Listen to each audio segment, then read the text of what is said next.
So we've got story number 3, which is called Hammertong, The Tale of the Tonnika Sisters.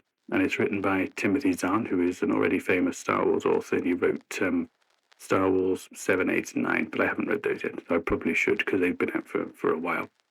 And this one tells the tale of two girls. One is called Shada Duakal, and the other is Karli Du Ulin, which I probably said wrong. And they're 2 warriors who are hired by an Imperial scientist to protect a ship carrying something called Hammertong, which is a secret Imperial invention of some sort. And they travel to an Imperial base to meet the scientist to work out what it is they're protecting. But on the way, they're attacked by stormtroopers, and they end up stealing the ship that they're supposed to be protecting. And they find that the Hammertong is a long black cylinder thing. They're not sure what it is. They're chased by Star Destroyers off the planet, and they jump to light speed just in time, but they end up crashing in the Dune Sea on Tatooine. While they're crashed, trying to work out what to do, they investigate the Hammertong and find that it has the letters DS Mark II written on the side of it. And they scan it with their droid, but they still can't work out what it is. But they reason that if the Empire are chasing them for it, it must be valuable, so the Empire must want it.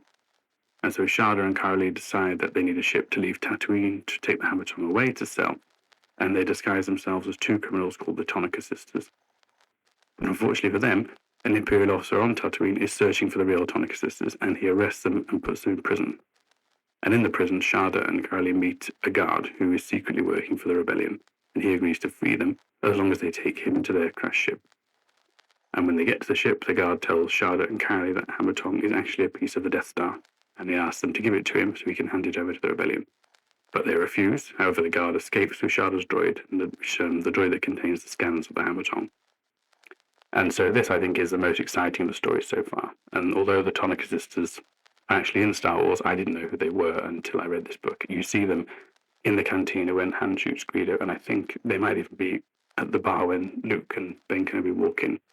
But this story is very exciting. It's full of fighting with stormtroopers and flying away from Star Destroyers, and it's interesting. It's good to have this more girls fighting the Empire, and the twist of them finding a piece of the Death Star is quite exciting too.